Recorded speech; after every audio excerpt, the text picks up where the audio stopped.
Bismillahirrahmanirrahim. Alhamdulillah. Wassalatu wassalamu ala Rasulillah va ala alihi va sahbihi va man wala. Amma ba'd. Ba'zi takfirda g'ulu ketgan g'ulotlardan ba'zi bir birodarlarga ba'zi shubhalar tashlanyapti ekan. Mana shu shubhalarga javob beramiz. Ulardan biri Xotib ibn Abu Balta'a radhiyallohu anhu ning qilgan ishi va u kishiga nisbatan Umar radhiyallohu anhu ning qilgan muomalasi. Ikkinchi shubha Hudayfa radhiyallohu anhu ning so'zlari: "Ya'ti 'alan nasi zamanun law ramayta bi sahmin yawmal jum'ati lam yusib illa kafiron aw munafiqon." Odamlarga shunday zamonlar keladiki, agar juma kuni kamondan o'q otsangiz yo kofirga yo munofiqqa tegadi degan asar. Buni Ibn Battah Ibonatul Kubroda keltirgan. Uchinchi shubha Abu Dardo radhiyallohu anhu ning so'zi: "Inna min fiqhil mar'i mamshahu va mudkhalahu va majlisahu." Kishining fiqhidandir uning yuradigan joyi, kiradigan joyi va o'tiradigan majlisi. Mana shu 3 ta shubhaga birma-bir javob berib o'tamiz. Ular mana shu shubhalarni olib kelishib, omma odamlarni, omma xalqlarni takfiriga, ularni imtihon qilmasdan turib islomiga hukm qilinmasligiga, garchi unda islom alomatlari ko'rinsa ham, ular musulmon bo'lmasligiga hujjat qilib keltirishyapti ekan. Ushbu shubhalarga javob berishlikdan oldin har doimgidek bulardan birinchi chiqadigan shubhaga yana bir bor to'xtalmoqchiman. Bu esa hozirgi zamonni ko'ryapsiz-u. Hozir odamlar barchasi buzilib ketgan, hamma joyga ridda tarqab ketgan. U paytda boshqacha bo'lgan.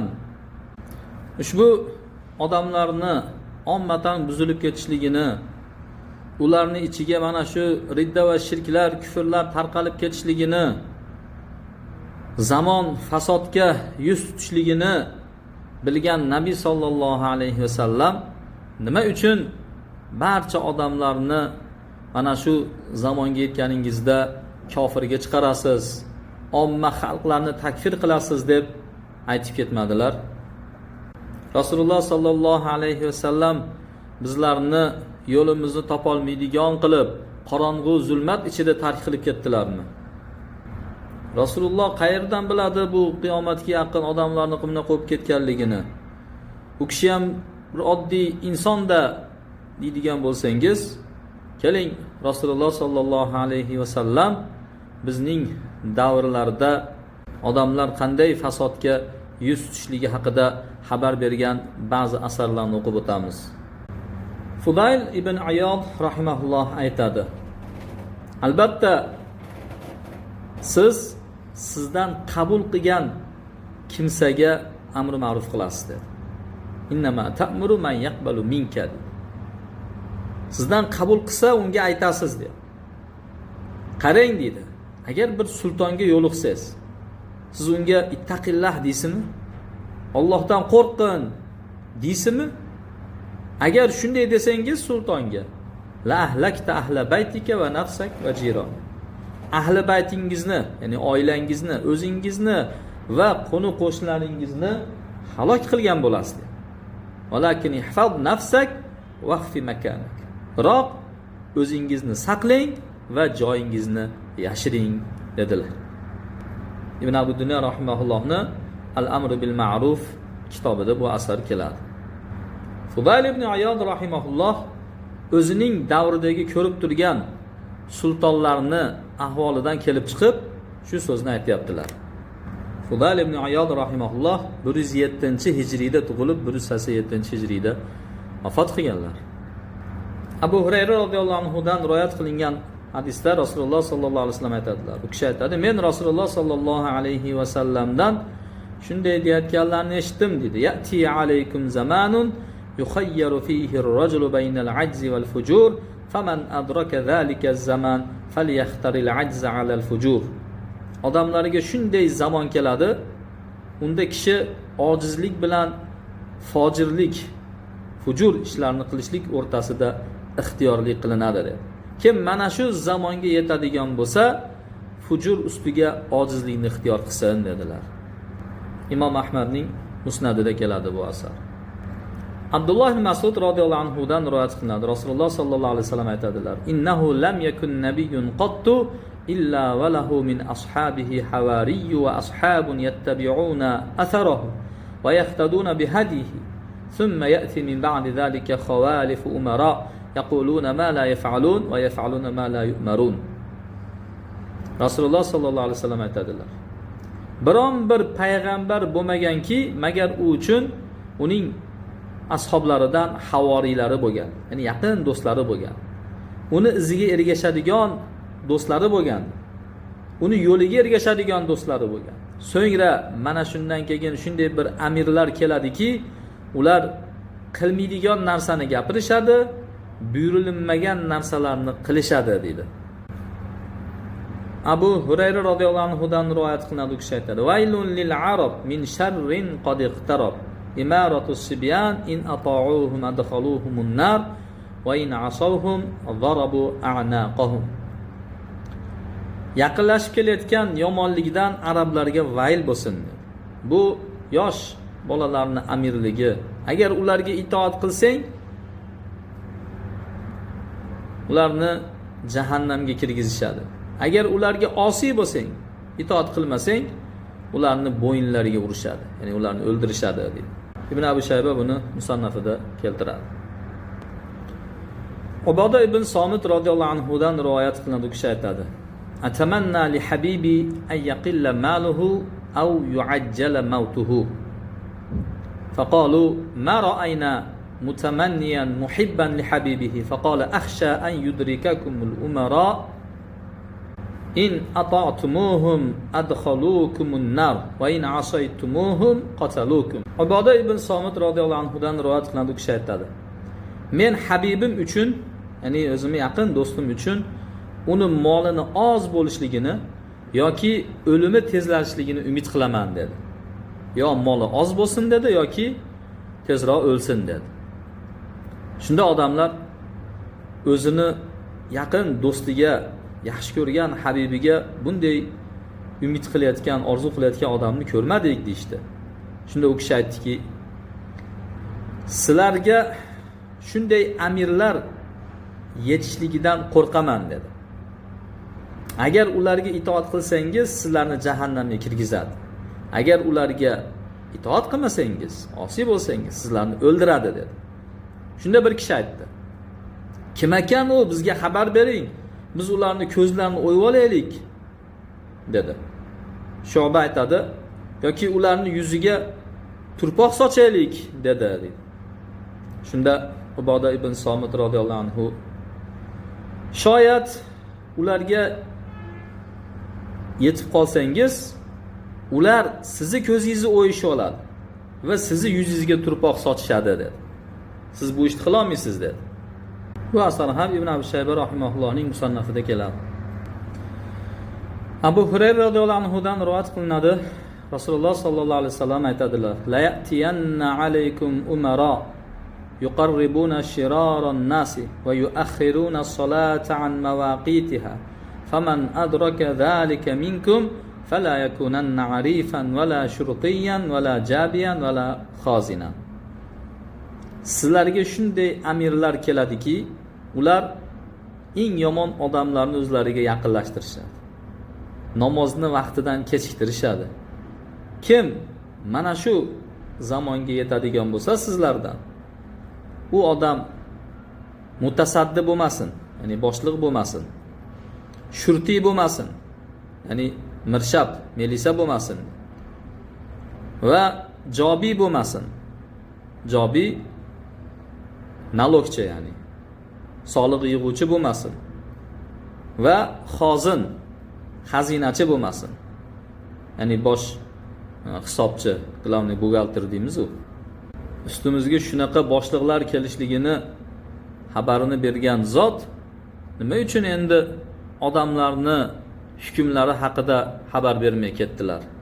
Rasululloh sallallohu alayhi vasallam, ashoblar va ularga ergashgan salaflar barchasi mana shunday zolim podsholar kelishligini va mana bu sultonlarga yaqin yo'lamaslikni, kim ularni oldiga kiradigan bo'lsa, ularni iymonini shubha ostiga olganligi haqida juda ham ko'p asarlar aytib ketishgan. Misol uchun Sufyon Savriy rahimahulloh innal qurra'a a'addu sullaman ila dunya dedi. Faqalu nadkhulu 'ala al-umara nufarriju 'anil makrub va natakallamu fil mahbus. Qorilar dunyoga narvon tayyorlashdi dedi. Ular aytishdiki, amirlarning oldiga kiramizda biz qiynalib, boshiga musibat tushib qolgan odamlarni aytib, ularni musibatlarini yengillatamiz va mahbuslar haqida gapiramiz, ularni ozod bo'lishiga sababchi bo'lamiz deyishdi dedi. Ularni bu fe'lini qoralayapti. Sufyon Savriydan rivoyat qilinadi. U kishi aytadi, Tovus rahimahullohga ma ajlasaka fi baytik deyilindi. Ya'ni sizni uyingizda nima narsa o'tkazib qo'ydi? Nima sababdan uyingizdan chiqmay qoldingiz? deyilganda u kishi hayful aimma va fasadi sulton deb javob berdilar. Imomlarni zulmi va sultonni fasodi dedi. Abdurazzoq musannafida quyidagi asarni keltiradi. Tovus rahimahullohdan. U kishi aytadi, Ibn Abbosning oldiga bir kishi Abdulloh ibn Zubayrga qarshi yordam talab qilib keldi dedi. U sultonni omili edi dedi, ya'ni valisi edi. Shunda unga Ibn Abbos anta imruun zalumun la yahillu li ahadin an yashfa'a laka va la yadfa' anka deb javob berdilar. Sen o'ta zulmkor kishisan dedi. Zolim odamsan sen dedi. Birontasi uchun senga yordam berishligi va seni himoya qilishligi halol bo'lmaydi dedilar. Endi siz aytishingiz mumkin. Bu sultonlarni, amirlarni, boshliqlarni bunday zolim bo'lishligi bu xalqqa nima aloqasi bor? Sulton zolim bo'lsa-la, xalq ham shunaqa yomon odamlar, shunaqa fasodga yuz tutib ketgan odamlar degan gap chiqadimi desangiz, mana bu quyidagi asarlarni sizga o'qib beraman. Umar ibn Xattob radhiyallohu anhu dan rivoyat qilinadi. Bu Tabaqat ibn Sa'dda keladi. Innan nasa lam yazalu mustaqimin mastaqamat lahum a'immatuhum mahudatuhum dedi. Umar radhiyallohu anhu aytadi. Odamlar mustaqim bo'lib, to'g'ri yo'lda bardavom bo'lishdi, modomiki ularni boshliqlari va ularni yo'l boshchilari to'g'ri yo'lda bo'lishganda edi. Ya'ni ustidagi odamlar, yo'l boshchilari mustaqim, to'g'ri yo'lda ketganda odamlar ham xuddi shunday bo'lishdi dedi. Hudayfa radhiyallohu anhu Muhammad sallallohu alayhi va sallamning ummatini islomni yo'qolib ketishligini xabarini berdi.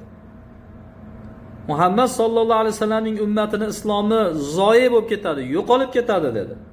Shunda Qays ibn Rafi' baqirdi. Ey Abu Abdulloh, Muhammadning ummatini ishi yo'qoladimi deb qichqirdi. Shunda ha dedi. Qanday yo'qolmasin dedi, agar ularni ishiga Allohning huzurida uning iymoni bir qilchalik qadrga ega bo'lmaydigan kimsalar egalik qilsa dedi.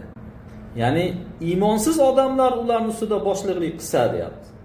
Qanday qilib bu ummatning ishi zoyi bo'lmasin, yo'qolmasin dedi. Musnad Ali ibn Ja'dda keladi bu asar va Buxoriyning Tarixul Kabirida ham keladi. Huzayfa ibn Yaman radhiyallohu anhuning uzun hadisda keladi. U kishi aytadi, odamlar Rasululloh sallallohu alayhi va sallamdan yaxshilik borasida so'rashardi dedi. Men esa undan saqlanishlik uchun yomonlik haqida so'radim dedi. Va bir qancha so'zlarni aytib, gapni orasida aytadiki, fahal ba'da zalikal khayri min sharrin, mana shu yaxshilikdan keyin yomonlik bo'ladimi dedi. Shunda Nabiy sollallohu alayhi vasallam ha dedilar. Du'atun ila abwabi jahannam dedi. Jahannam eshiklariga chaqirguvchilar bo'ladi dedi. Man ajabahum ilayha qadafuhu fiha dedi. Kim ularga ijobat qilsa, ularning so'ziga kirsa, ular uni jahannamga uloqtirishadi dedi. Shunda ya Rasululloh, sifhum lana, ularni bizga sifatlab bering dedim dedi. Shunda Rasululloh sallallohu alayhi vasallam, ular bizni terimizdan bo'ladi dedi. va bizni tillarimiz bilan gapirishadi dedi. Mana hozirgi davrni Rasululloh sollallohu alayhi vasallam xabar berib o'tganlar. Hozirgi da'vatchilar chiqib olib nima qilyapti? Jahannamga chaqirmasdan. Qanchalagan odamlar ularga ijobat qilishyapti. U paytda boshqacha edi, hozir boshqacha. Qancha zamonlar bo'ldi bu fitnalar boshlanganiga. Bu odamlar buzilib ketganiga qancha yillar bo'ldi. Hasan al-Basri rahimahulloh aytadi: "Ya ahla sunnah, taraffaqu rahimakumulloh fa innakum min aqallin nas." Ey ahli sunnah, bir-biringizga xushmuomala bo'linglar dedi. Alloh sizlarni rahim qilsin, chunki sizlar odamlarning eng ozlaridansiz dedi. Ya'ni ahli sunnah Hasan al-Basri zamonida juda ham oz edi. Ibrohim ibn Abu Hafsadan rivoyat qilingan asarda u kishi aytadi: "Men Ali ibn Husaynga aytdim" dedi. Bir odamlar bor, ular aytishyaptiki, biz nikohlamaymiz, magaram bizi royimizda, bizi e'tiqodimizda bo'lgan kimsalarga nikohlaymiz. Ya'ni qiz oldi berdi qilamiz, faqat bizi e'tiqodimizda bo'lsin dedi. Va biz namoz o'qimaymiz, magar bizi royimiz, ya'ni bizi e'tiqodimizda bo'lgan kimsani orqasidan namoz o'qiymiz deyishyapti odamlar dedi. Shunda Ali ibn Husayn: "Biz sunnat bilan nikohlaymiz va sunnat bilan namoz o'qiymiz" dedi. Xuddi hozirgi xavorijlarni, g'ulotlarni ayni o'zi. Ular ham xuddi shu. Kim biz e'tiqodimizda bo'lsa deydi, ya'ni omma odamlarni takfir qilsa, faqat o'zi taniganlarnigina takfir qilmasdan va imtihon qilgandan keyin islomiga hukm qiladigan bo'lsa, mana shu odamlarga qiz beramiz deydi. Shu odamlardan qiz olamiz deydi. Va shu odamning orqasidan namoz o'qiymiz deydi. Boshqa odamning orqasidan namoz o'qiymiz, hatto jumani ham o'qimaymiz deydi. Mana o'tganda muxolif so'zni eshitdinglar. Hatto Makka, Madina jahmilashib ketgan odamlar ummatan murtad deyapti. Vaholanki Rasululloh sollallohu alayhi va sallam Jabir radhiyallohu anhu aytadi: "Men u kishidan shunday deyotganlarni eshitdim" dedi. Albatta shayton Arab jazirasida unga namoz o'qiguvchilar ibodat qilishligidan umidini uzdi, lekin ularning o'rtasida gijgijlashdan umidini uzmadi. Ya'ni har xil fitnalar, har xil bir tafriqalar solishlikdan umidini uzmadi dedi. Bironta aytdimi Arab jazirasi ummatan kofir bo'lib ketadi deb? Vaholanki Rasululloh sollallohu alayhi vasallam mana bunday deb turgan bo'lsa, bu ummatlar ichiga shunday bid'atlar tarqab ketishligini Nabiy sollallohu alayhi vasallam xabar berganlar. Muaviya radhiyallohu anhu dan rivoyat qilinadi. Rasululloh sollallohu alayhi vasallam aytadilar: "Va innahu sayakhruju min ummati aqwamun tatajara bihimul ahwa kama yatajara al-kalabu bi sahibihi la yabqa minhu irqun va la mafsarun illa dakhalahu." Meni ummatimdan shunday qavmlar chiqadi, ularning ichida havo, ya'ni bid'atlar tarqalib ketadi dedi. Tatajaro degani joriy bo'lib sizib yuradi bid'atlar ularning ichida. Xuddi it tishlaganda haligi odamga kasallik qanday tarqab ketadigan bo'lsa, xuddi shunday bo'ladi dedi. Ya'ni quturgan it birovni tishlasa, uni kasali odamga o'tib badaniga qanday zudlik bilan tarqasa, bid'atlar qavmlarning ichiga shunday tarqab ketadi dedi. La yabqa minhu deyapti. U odamdan biron bir tomir, biron bir bo'g'im qolmaydi, magar u yerga u narsa kirib boradi dedi. Abu Sa'id al-Khudri radhiyallohu anhu ni hadisi barchamizga ma'lum. Nabiy sallallohu alayhi vasallam aytadilar: "Sizlar tattabi'anna sanana man kana qablakum shibran bi shibrin va dira'an bi dira'in hatta law salaku juhra dabbin la salaktumuhu." Sizlar o'zingizdan oldingi o'tgan odamlar yo'llariga qarishma-qarich ergashib ketasizlar. Hatto ular zobni iniga kirishadigan bo'lsa, sizlar ham o'sha joyga kirib borasizlar dedi. Shunda biz aytdik: "Ya Rasululloh, bular yahud va nasorolarmi?" dedi. "Qala faman." Kim bo'lsin yana ulardan boshqa dedi. Ya'ni bu ummatni yahud va nasorolar yo'liga ergashib ketishligini Nabiy sallallohu alayhi vasallam xabar berib ketganlar. O'sha paytda hammangiz kofir bo'lasiz, hamma odamlarni kofirga chiqaring, faqat o'zingiz tanigan odam deylar, musulmon deng, imtihon qilib keyin islomga hukm qiling dedilarmi? Nasoiy va Ibn Majjalar rivoyat qilgan hadisda Nabiy sallallohu alayhi vasallam la yaqbalullohu azza va jalla min mushrikin ba'dama aslama amalan aw yufariqal mushrikina ilal muslimin dedilar. Alloh azza va jalla mushrikdan u islom keltirgandan keyin amalini qabul qilmaydi, hatto mushriklarni tark qilib musulmonlar tomonga o'tmagungacha dedi. Ya'ni mushrik islom keltiradigan bo'lsa, ana shu mushriklarni tark qilib musulmonlar tomoniga hijrat qilib bormagungacha Alloh taolo undan amalini qabul qilmaydi dedi. Sizlarning da'voyingiz bo'yicha hamma odamlar mushrik bo'lsa, hamma odamlar murtad bo'lsa, unda sizlarning amalingizni Alloh qabul qilmayapti ekanda. Yoki bu hadis ham ana shu zamonga xosmi? Rasululloh sallallohu alayhi vasallamning davriga xosmi? Nima sizlar o'zingizni havoyingizga to'g'ri kelmagan hadislarni o'sha zamonga xoslab qo'yasiz. To'g'ri kelganini olasiz. Qanaqa din bu sizlarda? Jarir ibn Abdullah radhiyallohu anhu aytadi, men Nabiy sallallohu alayhi vasallamning oldilariga bordim dedi. U kishi bayat olardi dedi. Men aytdim, ya Rasululloh, qo'lingizni cho'zing, men ham bayat beraman dedi. Menga ham shart qiling dedi. Shunda Rasululloh sallallohu alayhi vasallam nima dedilar?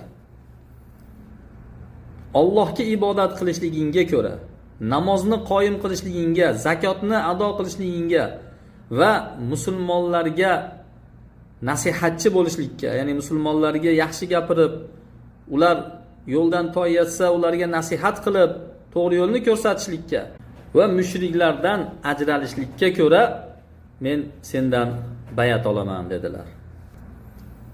Abu Dovud va Termiziylar rivoyat qilgan hadisda Rasululloh sallallohu alayhi vasallam mushriklar bilan birga yashamanglar dedi.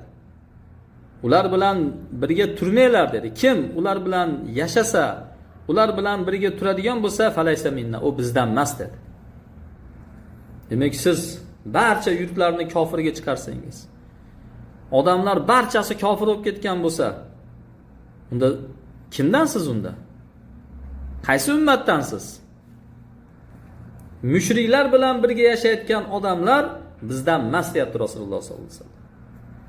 Hudayfa radhiyallohu anhu aytadi, sizlar o'zingizdan oldingi kimsalar yo'liga, iziga ergashasizlar deyapti. La tattabi'anna athara man kana qablakum hadvan na'li bin na'li.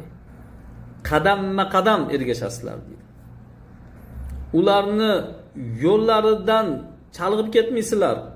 Ularning yo'li qanday bo'lsa, xuddi shunday yurasizlar dedi. Va islom tizginlari asta-asta sinib boradi dedi. Uni eng avvalgisi xushu bo'ladi dedi. Ya'ni sizlardan xushu yo'qoladi dedi. Hatto xoshiy odamni ko'rmaysiz dedi. Ya'ni xushusi bor, mutavodi', tavozi'li odamni ko'rmaysiz dedi. Maymun ibn Mehrondan rivoyat qilinadi. Umar ibn Xattob radhiyallohu anhu aytadi, bu ummatning ishi mustaqim bo'lib, to'g'ri bo'lib bardavom bo'ladi, modomiki ular ajamlar binosini qurishmasa, ajamlar markablarini minishmasa, ajamlar kiyimlarini kiyishmasa, ajamlar ovqatlarini yeyishmasa deydi. Hozir nima bo'lyapti? Ajamlar binosini qurdik, ajamlar mashinalarini mindik, ajamlar kiyimlarini kiydik, ajamlar taomlarini yedik. Abdulloh Mas'ud radhiyallohu anhu aytadi, sizlar odamlarni Bani Isroilga shakilma-shakil, yo'lma-yo'l jihatdan eng o'xshaguvchirog'isizlar dedi. Sizlar izma-iz ularning yo'liga yurasizlar dedi. O'sha zamonda aytayapti Abdulloh Mas'ud radhiyallohu anhu, sahobiy. O'sha davrdan odamlar buzilishni boshladi. Hudayfa radhiyallohu anhu, Bani Isroilda biron narsa bo'lmaydiki, magar sizlarning ichingizda uni o'xshasi bo'ladi dedi. Ya'ni Bani Isroilda nima bo'lsa, sizlarda ham shu narsa bo'ladi dedi. Shunda bir kishi biz ichimizda Lut qavmini o'xshashlari ham bo'ladimi dedi. Ha dedi. Ular uni ko'rishmadi. Lekin mana biz ko'rib turibmiz. Umar radhiyallohu anhu aytadi, buni o'g'li Abdulloh ibn Umar rivoyat qiladi. Sizlar ajamlarning lug'atlarini o'rganmanglar dedi. Chunki kishi agar uni o'rganadigan bo'lsa, buziladi dedi. Fa innar rajula idza ta'allamaha khabba dedi. Va la talbasu libasahum. Ularni kiyimlarini kiymanglar dedi. Endi hozirgilar hujjat qilishadi. Nabiy sollallohu alayhi vasallam Zayd ibn Sobitga yahudiylar tilini o'rganishlikka buyurdi-ku deydi. Ha, Zayd ibn Sobitga buyurdi, lekin u kishi 17 kunda uni muhkam qilib, ya'ni puxta qilib o'rganib oldi. Bu sahih hadis. Imom Ahmad, Abu Dovud, Hokim va boshqalar rivoyat qilgan. Lekin Nabiy sollallohu alayhi vasallam yahudiylar tilini o'rganishlikni barcha sahobalarga asl qildilarmi? Hammanglar o'rganinglar dedimi? Yoki ulardan bir kishini ixtiyor qilib tanlab oldimi? Kishi bularni tilini o'rganadigan bo'lsa buziladi dedi.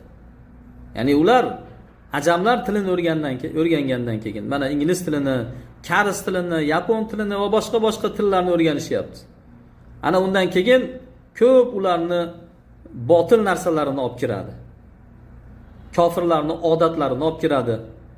Bu bilan faqat musulmonlarga yomonlikni iroda qilishadi xolos. Sufyon Savriydan rivoyat qilinadi. Kana yuqolu dedi. Shunday dinlarda dedi. Odamlarga shunday bir zamon keladi dedi. Shunaqa gap aytilinardi oldin deyapti. U yerda o'sha zamonda sabr, aql, hilm va ma'rifat kamayib ketadi deyapti. Hatto kishi o'ziga yetgan narsani aytadigan bir kishini topa olmaydi. O'ziga yetgan g'am, musibatlarni aytadigan kishini topa olmay qoladi deyapti. Shunda u kishiga ayyu zamanin huwa, bu qaysi zamon dinudi? Zamanuna hada dedi. Bizim mana shu zamonimiz dedi. Sufyon Savriyning davrida zamon qanday o'zgarib ketgan? Ularning zamoni boshqa bo'lgan, bizning zamonimiz boshqa, ko'rib turibsiz-ku, deyishdan nariga o'tishmaydi. Mana ko'rib qo'ysin ularning zamoni qanday bo'lganini. Abdullah ibn Amr radhiyallohu anhu dan rivoyat qilingan uzun hadisda Rasululloh sallallohu alayhi vasallam aytadilar: "Albatta sizlarning bu ummatingiz uning ofiyati avvalida qilindi" dedi. Ya'ni ummatda avvalida ofiyat bor. Ularning oxiriga balolar va sizlar inkor qiladigan ishlar yetadi dedi. Ummatning oxiriga sizlar inkor qiladigan ishlar yetishligini, balolar yetishligini Nabiy sallallohu alayhi vasallam xabar berib ketgan. Nabiy sallallohu alayhi vasallam bir kun ko'zini osmonga qaratib subhanalloh dedi. Sizlarga xuddi yomg'ir jo'natilgandek ustingizga fitnalar jo'natilinadi dedilar. Hudayfa radhiyallohu anhu dan rivoyat qilinadi, u kishi aytadi: "Men sizlarga qo'rqadigan narsalarning eng qo'rqinchlirog'i sizlar biladigan narsangizga ko'rib turgan narsangizni ustun qo'ymoqligingizdir" dedi. Va sizlar sezmagan holatda adashib ketmoqligingizdir dedilar. Ibn Abi Shaybaning musannafida bir asar keladi, Ibn Horisdan rivoyat qilinadi. U kishi aytadi: "Men Ammor ibn Yosirni oldida edim" dedi, Siffin jangida dedi. Tizzam u kishini tizzasiga tegib turardi dedi. Shunda bir kishi kafara ahli Sham dedi. Shom ahli kofir bo'lib ketdi dedi. Shunda Ammor radhiyallohu anhu la taqulu zalika dedi. Bunday demanglar dedi. Payg'ambarimiz va ularning payg'ambari bittadir. Qiblamiz va ularning qiblasi bittadir. Lekin ular fitnalangan qavmdir dedi. Ular haq yo'ldan ozishdi dedi. Bizlarga haqdir, to ular mana shu haq yo'lga qaytmagungacha ularga qarshi jang qilmoqligimiz dedilar. Hozirgi kunda bir qavmni e'tiqodida bo'lmasangiz, sizni kofirga chiqaradi. Ikkita toifa urushib qolsa, darhol ikkala toifa ham bir-birini takfir qiladi. Aslida ikkalasida ham o'zi takfir manotlari yo'q. Ikkalasi ham fitnalanib qolgan maftun qavm. Abdullah Mas'ud radhiyallohu anhu aytadi: "Sizlar ishingizni tadabburga bino qilinglar" dedi. Bunul amro min tadabburin dedi. Ya'ni tadabbur bilan ish qilinglar, o'ylanib ish qilinglar dedi. Fikrlab dedi. Va la yakunanna ahadukum imma, aslardan biringiz imma bo'lmasin dedi. Imma nima deyishganida alladhi yajri bi kulli rih. Hamma shamolga qarab oqib ketadigan odam. Kim nima desa mana shuman dedi. Boshqa asarlarda keladi. Odamlar nima desa men ham shuman dedi. Shunaqa bo'lmang dedi. Ko'pchilik tomonga qaraydi. Ko'pchilik qayoqqa yuryapti? Shu tomonga qaraydi. Ertangi kungi ahvolini o'ylaydi. Agar shu asarga ergashsa, uni oqibatida nimalar kelib chiqadi? Kimlardan ajrab qoladi? nimalardan mahrum bo'lardi. Mana bularni ham hisob kitob qiladi. Shunaqa bo'lmang deyapti. Imma'a bo'lmang deydi. Abul Ahvasdan rivoyat qilingan asarda Abdulloh Mas'ud radhiyallohu anhu aytadilar: "Innal amra ya'ulu ila akhir." Ish oxiriga qaytadi deydi. Ya'ni ish oxiriga qaytadi, ya'ni amallar xotimasiga qarab belgilanadi deydi. Sizlar amallarni xotimasidasizlar. Oxirgi amalingiz nima bilan tugaydi? Shunga qaraladi deydi. Shuning uchun aytadiki: "Ala fala yuqallidanna rajulun minkum dinahu rajulan in amana va in kafara kafara." Ogoh bo'ling, sizlardan bir kishi dinida bir kishiga taqlid qilmasin. Agar u iymon keltirsa iymon keltirib, kofir bo'lsa kofir bo'lib dedi. Fa in kuntum la budda fa'ilin fa bil mayyit. Agar sizlar shunday qiladigan bo'lsangiz, o'liklarga ergashinglar dedi. Chunki tirik odam u fitnadan omonda bo'lmaydi dedi. Ya'ni sahobalarga ergashing agar ergashmoqchi bo'lsangiz dedi. Hozirgi kunda asar aytib tursak, asarga ergashmasdan kishilarning ro'y fikrlariga ergashib ketadiganlar ertaga dajjol chiqsa dajjolga ham ergashib ketadi. Shuning uchun Rasululloh sollallohu alayhi vasallam aytdi: "Kim dajjolni eshitadigan bo'lsa, undan uzoqlashsin" dedi. Allohga qasam dedi. Bir kishi uni oldiga keladi dedi. Uni mo'min deb o'ylaydi dedi. Unga o'sha shubhalar jo'natganligi uchun unga ergashib ketadi dedi. Dajjal unga shubhalar qo'yadi oldiga.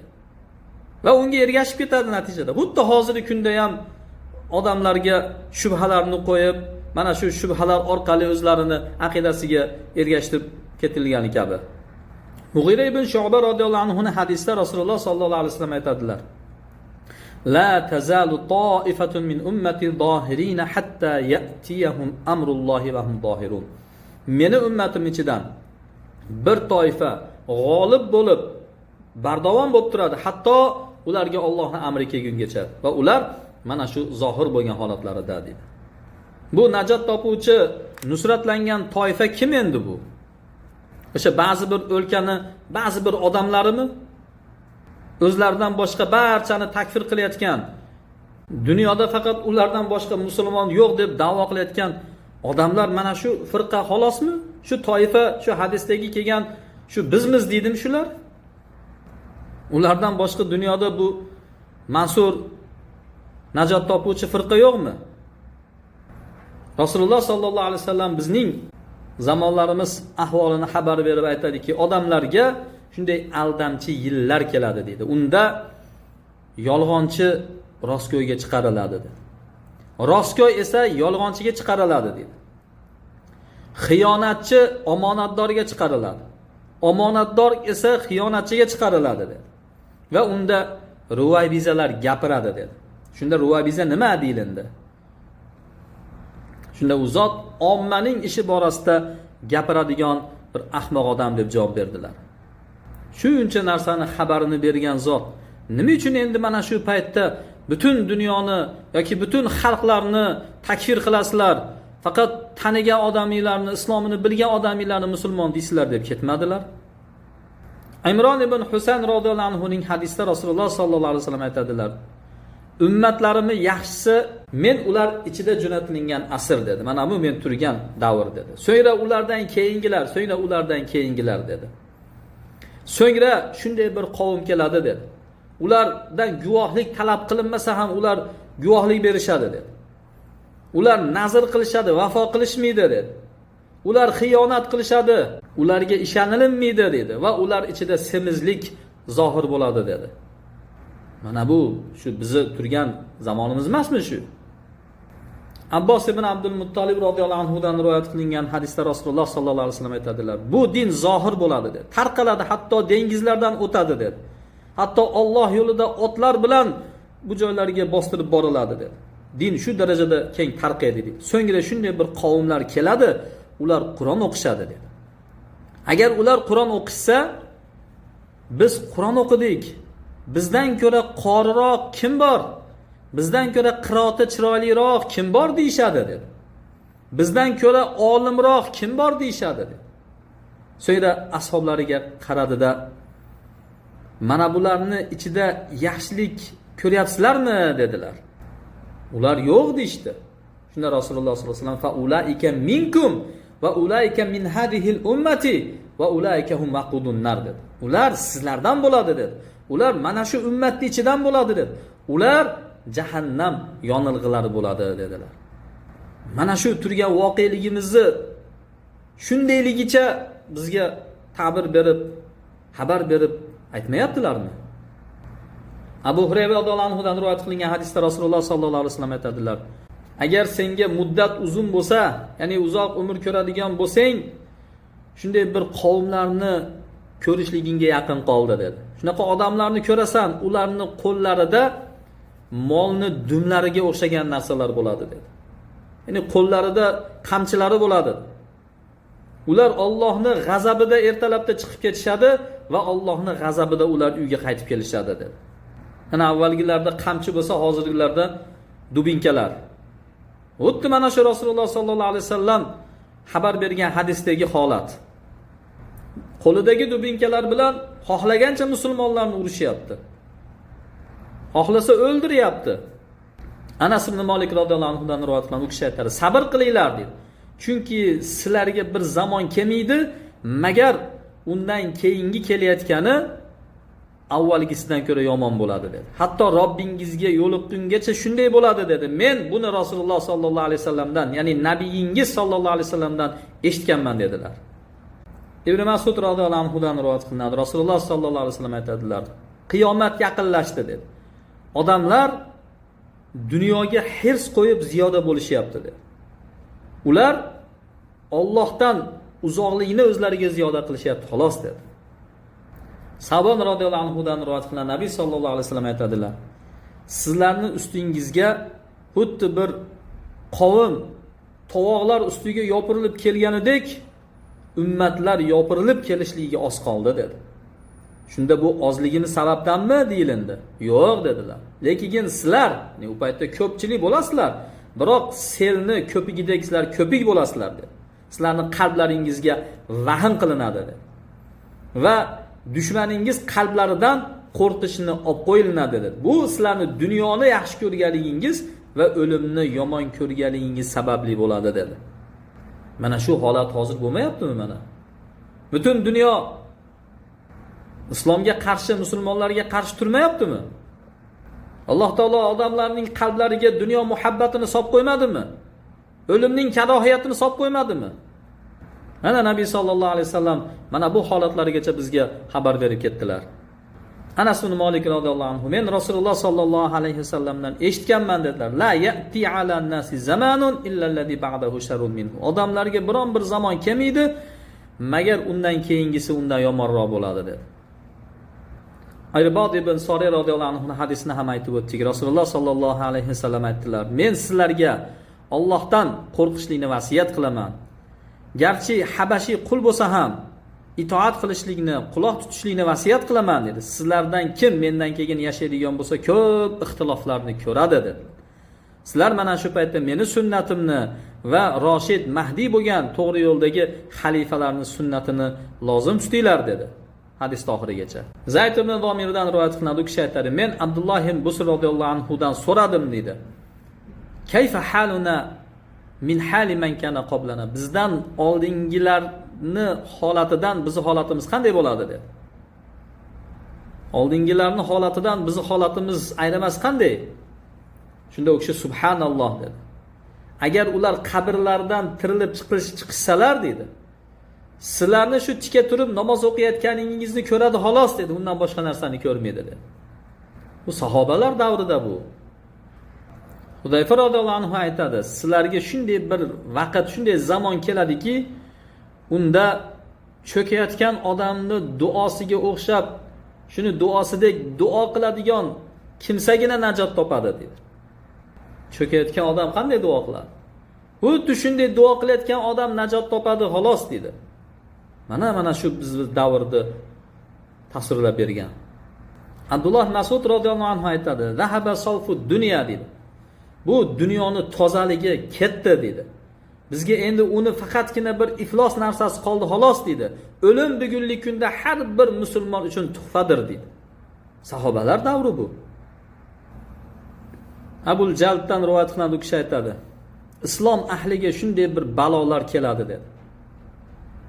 odamlar ularni atrofida mazza qilib yashashadi. Shod hurram yurishadi dedi. Hatto musulmon qiynalganidan yahudi yoki nasroniylikka qaytib ketadi dedi. Mana hozir ko'rmayapmizmi? Kofirlar yayrab yashayapti.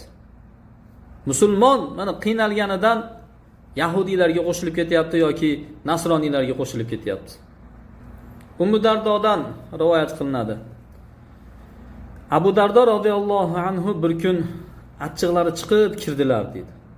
Nima bo'ldi sizga desam, Allohga qasam, men Muhammad sallallohu alayhi va sallamning ummatidan biron narsani ko'rmayapman, magar ular birgalikda, ya'ni jamoat bo'lib namoz o'qishyapti xolos dedi.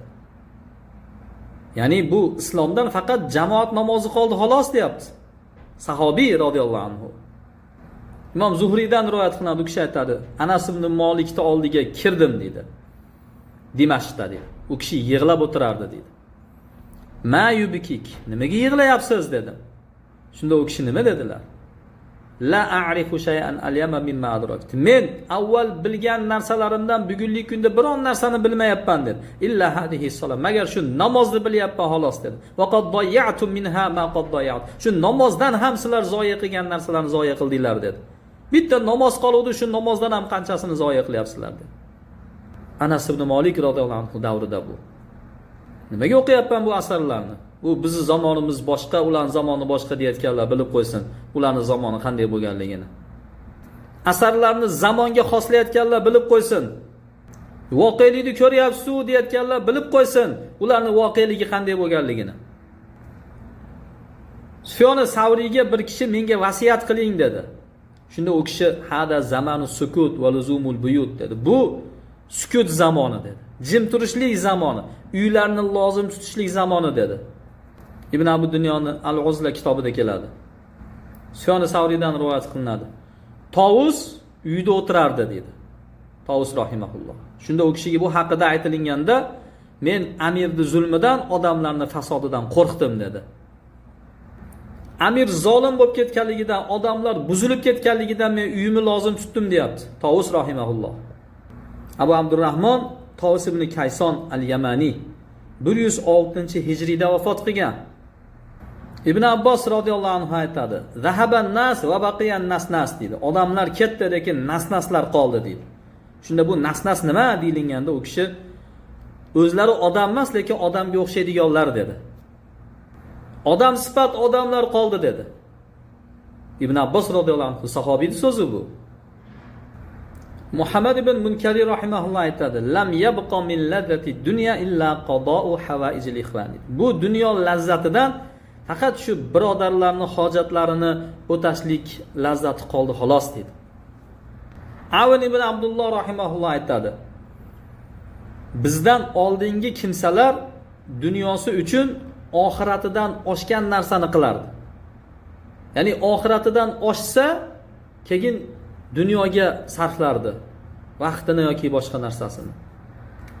Sizlar esa bugun dunyoyingizdan oshgan narsani oxiratingiz uchun qilyapsizlar dedi.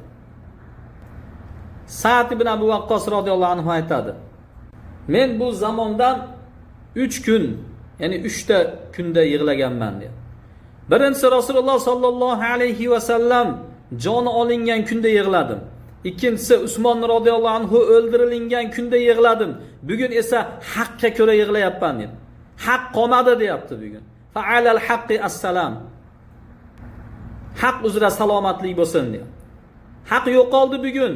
Haq ketganligiga bugun yig'layapman dedi. Qosim ibn Muhammad rahimahulloh aytadi, "Inna zamanukum sultonukum." Sizlarning zamoningiz sizlarning sultoningizdir dedi. Agar sizlarning sultoningiz salohiyatli bo'lsa, zamoningiz salohiyatli bo'ladi dedi. Agar sultoningiz fasod bo'lsa, buzilsa, zamoningiz buziladi dedi.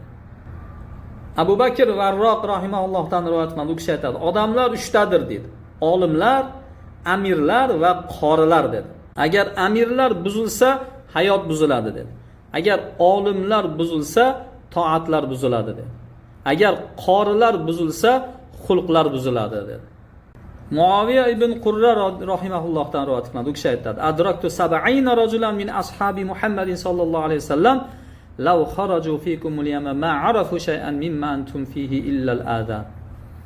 Men Muhammad sallallohu alayhi va sallamning ashablaridan 70 ta kishiga yetdim dedi. Agar ular bugunlik kunda sizlarni ichingizga chiqadigan bo'lsa, sizlar qilib turgan narsalardan azondan boshqa narsani tanishmaydi dedi. Muaviya ibn Qurra hijriy 113-yilda vafot qilganlar. Ana shu davrda shu azon qoldi xolos deyapti. Ibn Mas'ud radhiyallohu anhu dan rivoyat qilinadi, u kishi aytadi: "Men Rasululloh sallallohu alayhi va sallamdan fitnani zikr qilganligini eshitdim" dedi. Shunda men: "Ya Rasululloh, bu narsa qachon bo'ladi?" deb so'radim. Shunda u kishi: "Idza lam ya'man ar-rajul jalisahu" dedilar. Kishi o'zini hamsuhbatidan, oldida o'tirgan odamdan xotirjam bo'lmagan paytda bo'ladi dedi. Ya'ni kishi o'zini oldidagi odamga bo'lgan ishonchini yo'qotadi. Mana shu davrda bo'ladi dedi. Shu davrlarni bizga sifatlab bergan Rasululloh sallallohu alayhi va sallam butun dunyoni yoki omma xalqlarni kofirga chiqarishlikni unutib qo'ydilarmi? Ibn Abbos radhiyallohu anhu dan rivoyat qilinadi, u kishi aytadi: "La ya'tiyanna 'alan nasi zamanun yakunu himmatu ahadihim fihi batnuhu va dinuhu hawahu." Odamlarga shunday bir zamon keladi, ularning birini himmati, ya'ni g'ami faqat qorni bo'ladi, dini esa havosi bo'ladi dedi. Dini havoi nafsi, bid'atlar, ro'y fikrlar bo'ladi. Ja'far radhiyallohu anhu dan rivoyat qilinadi, u kishi aytadi: "Meni qo'limni havshab bir kun ushab aytdiki" dedi: "Agar ey Abu Sulaymon, agar yashaydigan bo'lsang, qoladigan bo'lsang, munis odamni uchratmaslikka oz qoldi" dedi. Ya'ni ham suhbat bo'lgan, Allohning do'sti bo'lgan odamni uchratmay qolasan hali dedi. Agar yashaydigan bo'lsang, murshid odamni uchratmasligingga oz qoldi dedi.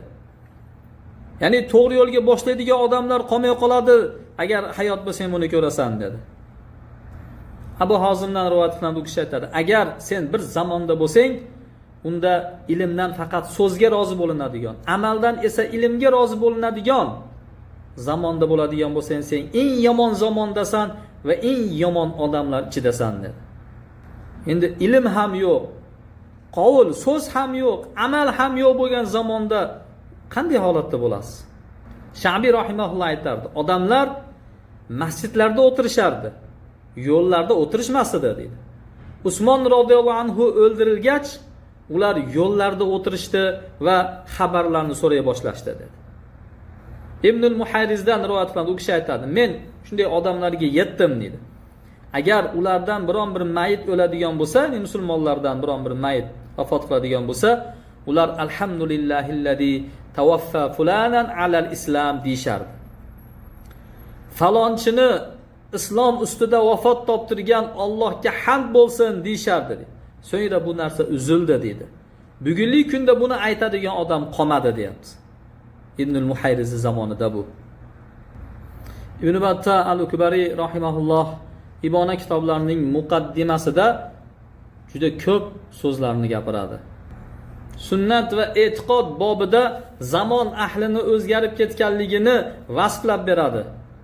Shu so'zlar ichida va zoharatir ridda deydilar. Ridda zohir bo'lib ketdi deydi. Ya'ni ridda ommalashib ketdi deydi. Zindiqlik avj olib ketdi deydi. Balolar kattalashib ketdi deydi. Juda ham bir uzun so'zlar bilan o'zining zamonini, ahvolini bayonlab beradi. Shunday bo'lishligi bilan birgalikda omma xalqlar kofir bo'lib ketdi. Ridda ko'payib ketganligi uchun butun xalqlarni endi murtadga hukm qilamiz demaganlar. Hasan al-Basri rahimahulloh aytadi: "Agar munofiqlar bo'lmaganda yo'llarda sizlar yolg'izlanib qolgan bo'lardinglar" deydi. Malik ibn Dinor aytadi: "Qasam ichib aytaman" deydi. "Agar munofiqlar uchun dumlar o'sib chiqqanida" deydi, "mo'minlar yuradigan yo'l topisholmay qolardi" deydi. Bu degani munofiqlarni ko'payib ketganligidan xabar beryapti. O'sha davrda bu. Hasan al-Basri davrida, Malik ibn Dinor davrida. Hasan al-Basriga aytilindi, Ibn Shavzatdan rivoyat qilinadi bu asar. "Ey Abu Said, bugungi kunda nifoq bormi?" deyilindi. Shunda u kishi: Agar ular, ya'ni munofiqlar Basra ko'chalaridan chiqib ketishsa, sizlar Basrada yolg'iz bo'lib qolasizlar dedi. Shunday bo'lishiga qaramasdan ularning zohiriga qarab hukm berildi. Abdulloh ibn Amrdan rivoyat qilinadi, u kishi aytadi: odamlarga shunday zamon keladi, ular masjidlarda to'planishadi, ular ichida mu'min bo'lmaydi dedi. Bu yerdagi nafiydan maqsad u sunnatdir, u islom emas. Xuddi la yazni zani hina yazni va huwa mu'min hadisidagidek. Ya'ni zino qiluvchi zino qilayotgan paytda mu'min bo'lib zino qilmaydi dedilar-ku Rasululloh sollallohu alayhi vasallam.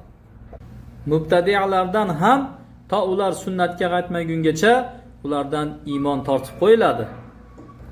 Mubtadi'alarga eng kamida fosiqlik bilan hukm qilinadi. Shuning uchun kitob va sunnatda maqtalingan narsa ular mu'minlardir. Ya'ni sunnatga amal qilgan, sunnatga ergashgan musulmon. Shuning uchun Nabiy sallallohu alayhi vasallam la tusahib illa mu'minan dedilar. Ya'ni do'st tutmagin magar mu'minni do'st tutgin dedi. Nuh alayhissalom qilgan duosida valiman dakhala baytiya mu'minan dedi. Meni uyimga mu'min bo'lib kirgan kimsa uchun dedi. Ibrohim surasi 41-oyatda Robbana g'firli va li validayya va lil mu'minina deb keladi. Ey Robbimiz, meni va ota-onamni va mu'minlarni kechirgin dedi. Bu asardan masjidda umuman iymoni bor odam qolmaydi, barchasi murtad, jahmiylar bo'ladi degan gap chiqmaydi. Yoki Huzayfa radhiyallohu anhu ning so'zi, juma kuni kamondan o'q otsangiz yo kofirga yo munofiqqa tegadi degan so'zlari. Bu ham munofiqlarni ko'payib ketganligiga ishora. Bu bilan masjiddagi barcha odam kofirlar degani emas. Chunki yuqorida ham aytdik, Malik ibn Dinor rahimahullohning so'zlari, sizlarga qasam ichib aytaman, agar munofiqlar uchun dumlar bo'lganda mu'minlar u yerda yuradigan yo'l topisha olmay qolardi dedi. Ya'ni bu munofiqlarning ko'payib ketishligidan dalolat bu. Abu Sha'fa rahimahullohdan rivoyat qilinadi, u kishi aytadi: men Huzayfa radhiyallohu anhudan shunday deyotganlarni eshitdim dedi. Nifoq ketdi dedi. Endi nifoq yo'q dedi. Albatta u iymondan keyingi kufrdir dedi. Abu Voildan rivoyat qilingan asarda Huzayfa radhiyallohu anhu munofiqlar bugungi kunda yomondir dedi. Ular Rasululloh sallallohu alayhi vasallam zamonida nifoqni yashirib yurishardi dedi. Ular bugungi kunda uni zohir qilib yurishibdi dedi. Abdulloh ibn Amr radhiyallohu anhudan kelgan asarda kana nifaqu g'ariban fil iman. Nifoq iymon ichida g'arib edi, ya'ni begona edi dedi. Iymon nifoq ichida g'arib bo'lishligiga oz qoldi dedi. Bu asar ham nifoqni ko'payib ketishligiga dalolat qilyapti. Demak, asarlar bilan tushunishimiz kerak deyotganlar. Nima uchun bir asarni o'zi bilan kifoyalanishadi-da, uni atroflicha boshqa asarlar bilan tushunishmaydi? Endi shuni dalil qilinib, mana masjidda biron bir musulmon qolmaydi ekan, hammasi kofir, munofiqlar bo'lib ketadi ekan deb turib, butun dunyoni yoki butun bir xalqni murtadlikka hukm qilinadimi? Qanaqa qiyos bu? Shu so'zni aytgan Huzayfa radhiyallohu anhular butun xalqlarni ommatan kofir bo'lib ketishligini gapirdimi? Yoki Huzayfa radhiyallohu anhudan keyin birontasi, salaflardan birontasi ushbu hadisni, ushbu asarni hujjat qilib ommaviy takfir bor degan so'zni gapirdimi? Ular ushbu Ali ibn Abi Talib radhiyallohu anhu ning asariga nima deyshadi? U kishi aytadi: "Sayati alan nasi zamanun la yabqa minal islami illa ismuhu va minal qur'ani illa rasmuhu." Odamlarga shunday bir zamon keladi, islomdan faqatgina ismigina qoladi, Qur'ondan faqatgina rasmigina qoladi dedi. Masajiduhum amiratun va hiya kharabun minal huda. Ularning masjidlari oboddir, vaholanki u hidoyatdan xarobdir dedi. Ulamauhum sharrun min tahti adimis sama minhum kharajatil fitna va fihim ta'udu. Ularning olimlari osmon terisini ostidagi eng yomon odamlardir dedi. Fitna ulardan chiqadi va ularga qaytadi dedi. Agar bu asarni ham bir zohirini olib o'zini tushunadigan bo'lsak, islom qolmaydi degan. Islom tugaydi degan.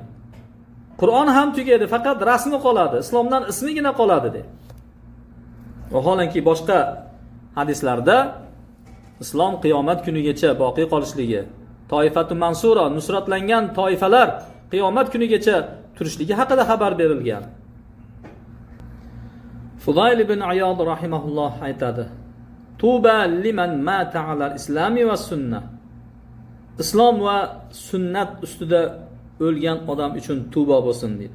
So'ngra u kishi bid'atlar zohir bo'lib ketadigan zamonga ko'ra yig'ladilar. Agar shunaqa bo'lsa, ya'ni bid'atlar zohir bo'lib ketadigan zamonga yetib qolsangiz, unda mashaalloh degan so'zni ko'paytiring dedilar. Bid'atlar zohir bo'lib ketishligi, ya'ni ommalashib ketishligi. Bid'atlar ommalashib ketganda barcha odamni kofirga, murtadga chiqaring demayapti. Mashaalloh degan so'zni ko'paytiring dedi. Maymun ibn Mehron rahimahulloh aytadi: Agarda sizlarning ichingizga salaflardan birontasini tiriltirilsa dedi, bu qibladan boshqa narsani tanimagan bo'lardi dedi. O'sha davrda Huzayfa radhiyallohu anhu aytadi: Agar kishi Rasululloh sallallohu alayhi va sallamning davrlarida bir so'zni aytib, o'sha so'z bilan munofiqqa aylanadigan bo'lsa, men hozir bugunlik kunda sizlarni biringizdan ana shu so'zni bitta majlisda 4 marta eshityapman dedi. Imom Ahmad rivoyat qiladi buni. Ibn Abu Dunyo Amr Ma'rufda keltiradi, Ibn Abi Shayba Musannafda keltiradi, Ibonada keladi bu, Vaqi'ani Zuhd kitobida keladi. Hudayfa radhiyallohu anhu davrida qanaqa fitnalar zohir bo'lib, odamlar fasodga yuz tutgan. O'sha kishi agar meni xarajatlarim bilan, ya'ni meni yumushlarim bilan shug'ullanib turadigan bir odam bo'lganda, men eshigini ichidan bekitib olib shu uyda o'tirgan bo'lardim deganlar. Ibn Abbos radhiyallohu anhu aytadi: Odamlarga shunday bir zamon keladi, ular bid'atni paydo qilishadi. Ular o'sha shu zamonda sunnatni o'ldirishadi dedi. Hatto bid'atlar tirilib, sunnatlar o'ladi dedi. Sunnatlar qolmaydi dedi. Sufyon Savriy rahimahulloh: Ahli sunnaga yaxshilikni vasiyat qilinglar dedi. Chunki ular g'ariblardir dedi. Ahli sunna ana shu zamondan beri g'arib bo'lib kelgan. Yaqub ad-Davroqiydan rivoyat qilinadi. U kishi aytadi: Men Abu Abdulloh, ya'ni Ahmad ibn Hanbalga aytdim dedi. Bugunlik kunda siz mana shu uni ustida turgan ishga ko'ra, ya'ni mana shu ahli bid'atlardan baroat qilib, Qur'onni maxluq demasdan turgan ishingizga ko'ra siz bilan birga birontasi bormi desam, men bilan birga Abdul Vahhob Varroq bordir dedilar. Abu Ubayd Qosim Sallam rahimahulloh aytadi: Sunnatga ergashgan odam cho'g'ni ushlagan kabidir dedi. U bugunlik kunda meni nazdimda Alloh yo'lida qilich bilan jang qilgandan ko'ra afzalroqdir dedi. Demak, Huzayfa radhiyallohu anhu ning asarini biz yaxshi tushunib oldik. Ya'ti alan nasi zamanun, odamlarga shunday bir zamon keladi, agar juma kunida ularga bir o'q otsangiz, faqat kofirga tegadi. Bu asarda bu takfir jamoatlari uchun hech qanday hujjat yo'q. Bu kishi chegaralanmagan zamon haqida gapiryapti. Ehtimolki bu la ilaha illalloh deyilmaydigan zamonni qasd qilgan bo'lishi ham. Birinchi shubhani javobiga men yuqorida mana shuncha asarlarni keltirdim, toki ana shu ular keltirayotgan shubhaga to'liq bir javob olishligi uchun. Ularning ikkinchi shubhasi, Umar ibn Xattob radhiyallohu anhu Xotib ibn Abu Balta'a haqida da'ni aqta'u unuqa hadal munafiq degan so'zlari. Rasululloh sallallohu alayhi vasallamga uni menga qo'yib bering, mana shu munofiqni bo'ynini kesib tashlayin dedilar. Xotib ibn Abu Balta'a Qurayshga musulmonlar Makka g'azotiga tayyorgarlik ko'rayotganligi haqida xabar bergan edi. Ya'ni Quraysh ichidagi qolib ketgan qarindosh urug'lariga. Bu voqeani tafsiloti ko'pchilikka ma'lum. Mana bu xabar Rasululloh sallallohu alayhi vasallamga yetganida Umar radhiyallohu anhu ni g'azabi qo'zg'adi. Ya Rasululloh, bu munofiqni menga qo'yib bering, buni kallasini uzib tashlayin dedi. Xo'p, buni takfir jamoati, ya'ni g'ulotlar nimaga dalil qilishyapti. Ular dalil qilishyaptiki, aslida Xotib ibn Abu Balta'a munofiq emas edi. Umar radhiyallohu anhu uni munofiq dedi. Demak, biz ham odamlarni kofir desak, mabodo ular musulmon bo'lib qolsa, bizga hech qanday haraj bo'lmaydi deb. Qanday qilib uni bunga qiyoslaydi? Subhanalloh. Umar radhiyallohu anhu uni zohiridan hukm qildi. Uni qalbini bilgani yo'q, niyatini bilgani yo'q. Haqiqatda uni zohiri nifoqqa dalolat qilardi. Chunki musulmonlar Makka ni fathiga tayyorgarlik ko'p turgan paytida u elchi jo'natib, Muhammad sallallohu alayhi vasallam sizlarga qarshi jang qilmoqchi deb ularning maqsadini bildirib qo'yishligi bu zohirdan nifoq bo'lib e'tibor qilinardi. Biroq u kishi ahli va qarindosh urug'laridan qo'rqqanligidan mana shu risolani jo'natgan edi. Ammo buni zohiridan Umar ibn Xattob radhiyallohu anhu xiyonat deb tushundi. Nabiy sallallohu alayhi vasallam Xotib radhiyallohu anhuni o'ldirishlikka izn bermadi, balki uni Badrda qatnashganligini ro'kach qildi. Alloh taolo Badr ahli haqida i'malu ma shi'tum faqad ghafartu lakum, endi nima qilsanglar qilinglar, men sizlarni kechirdim deganligini bayon qildi. Bu aksincha biz uchun dalil, ya'ni zohir bilan hukm qilishlikka dalil bu, ular uchun emas. Agar bir odamni zohirda kufr amalini qilayotganligini ko'rsangiz, uni kofir deb e'tibor qilasiz. Garchi qalbida kufrni niyat qilmagan bo'lsa ham. Bir odam qabrga sig'inyapti, qabrga ibodat qilyapti. Biz uni mana shu amali bilan kofir deymiz. Agar undan so'rasangiz, "Yo, men la ilaha illalloh deyman. Men aslida bu qabrga ibodat qilmayapman. Aslida men Allohga ibodat qilaman, lekin mana shu qabr orqali so'rayman" degan so'zlarni gapirsa ham. Umar ibn Xattob radhiyallohu anhu ham u kishini, ya'ni Xotib ibn Abu Balta'a radhiyallohu anhuni qilgan ishini bu islom uchun, musulmonlar uchun xiyonat deb o'yladi va buni nifoq deb o'yladi. Shuning uchun mana shu munofiqni kallasini olib tashlayin dedilar. Lekin Rasululloh sallallohu alayhi vasallam bunga izn bermadilar.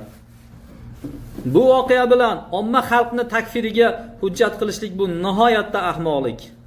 Bu gapni yo umuman aqldan ozgan odam yoki din fiqhlarini tushunmagan odam gapiradi xolos.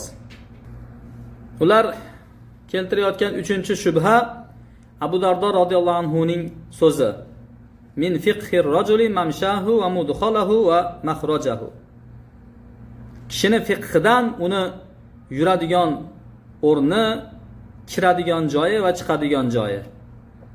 Bu esa muayyan shaxslar haqida aytilgan asar. Ya'ni kishi kim bilan yuribdi, shunga qarab hukm qilinar. Qaysi joydan chiqyapti u? Bid'atchini uyidan chiqayotgan bo'lsa, u ham bid'atchi. Qadariy bilan yurgan bo'lsa, doim yurgan joyi, o'tirgan joyi, chiqqan joyi e'tibori bilan u ham qadariy. Ibonat Sug'roda bir asar keladi. Ibn Muborak rahimahulloh aytadi: kimning bizga uni bid'ati maxfiy bo'lsa, bizga uni ulfati maxfiy bo'lmaydi dedi. Bid'atini yashirib yurgan bo'lsa, kim bilan yurganligiga qarab biz uni kimligini bilib olamiz dedi. Man khafiyat alayna bid'atuhu falan takhfa alayna ulfatuhu. Bu lafz Imom Mavzu'iydan keladi. Abdulloh Muborakdan kelgan asarda man satara anna bid'atahu lam takhfa alayna ulfatuhu dedi. Kim bizdan bid'atini yashiradigan bo'lsa, bizga uni ulfati yashirincha qolmaydi dedi. Ibn Abu Dunya rahimahulloh buni Al-Ikhwan degan kitobida ham keltirgan. Lalakayi ham E'tiqod ahli sunna val jamoada keltiradi. Bunga o'xshagan asarlar ko'plab keladi. Muaz ibn Muaz al-Anbari rahimahullohdan rivoyat qilinadi. Buni ham Ibn Battah rahimahulloh Al-Ibanatul Kubra kitobida keltiradi. Men Yahyo ibn Sa'idga aytdim dedi. Ey Abu Sa'id, kishi garchi ro'yini yashirsa ham bu narsani o'g'lida, do'stida, suhbatdoshida yashira olmaydi-yu dedi. Abu Hotim rahimahulloh aytadi, Imom Mavzu'iy aytdi dedi. Kishi 3 ta o'rinda bilinadi dedi. Bi ulfatihi, ulfati bilan, ya'ni do'stlari bilan, va yu'rafu fi majlisihi, va o'tirgan joyi majlisida bilinadi va yu'rafu fi mantiqihi va gapirgan gapida bilinadi deydi. Abu Hotim rahimahulloh aytadi. Muso ibn Uqba as-Suriy Bag'dodga kelib, bu narsa Ahmad ibn Hanbalga zikr qilinganda u kishi tushgan joyiga qaranglar, kimi uydan boshpana olganiga qaranglar degan. Ya'ni u kishi gapirgan gaplarni odamlar tushuna olmay qolgan. Shunda Ahmad ibn Hanbalga aytishgan. Kimning uyiga tushdi u? Qaysi odam uyiga tushdi? Bid'atchining uyiga tushgan bo'lsa, qadariyning uyiga tushgan bo'lsa, qadariy u. Jahmiy lafzichining uyiga tushgan bo'lsa, u lafzi u. Misol uchun Sufyon Savriy rahimahulloh Basraga kelganda Robi ibn Sobihning ishiga qaraydi. Uni odamlarning oldidagi qadriga qaraydi. Uni mazhabi qaysi uni mazhabi deb so'raydi. Shunda ular buni mazhabi sunnat deyshadi. Uni do'sti kim deganda ahli qadar dedi. Unda huwa qadariy dedi. Unda bu qadariy ekan degan. Xo'p, endi xavorijlar takfir jamoati bu asarlarni dalil qilishyaptiki, mana deydi. Kishini yurgan joyi, kirgan joyi va uni ulfatlariga qaraladi deydi. Demak, bu o'lkani qarang deydi. O'lka hammasi deydi murtad deydi. Ular shu ridda tarqagan, shirk tarqagan joyda yashashyapti deydi. Shu eshikdan chiqib shu eshikka kirishyapti deydi. Go'yo bir O'zbekistonni olaylik. O'zbekiston bitta uy ekan, uni darvozasi bor ekan, uni ichidagi hammasi mushriklar ekan. Endi shu joyga kim kirsa, demak u ham mushrik ekan, u ham kofir ekan. Qirg'izistondan birontasi o'tsa, agar o'sha O'zbekiston eshigiga kirsa, demak bu ham mushrik, bu ham kofir. Qanaqa qiyos bu? Subhanalloh. Bu o'zlari nima deyotganini tushunishyaptimi bular? Bularni bu qiyoslari bu mantiqqa ham to'g'ri kelmaydigan bir falsafadan o'zga narsa emas bu. Alloh adashtirib qo'ygan kimsani hidoyatga boshlaguvchi yo'q. Alloh hidoyatga boshlaganni adashtirguvchi yo'q. Alloh taolo mana shu nohaqni haq deb o'ylab yurgan odamlarni ham o'zining haqqa qaytarib qo'ygin. Alloh taolo barchamizga manfaatli ilm bergin. Sallallohu taala ala xayri xalqihi Muhammad va ala alihi va sahbihi ajma'in.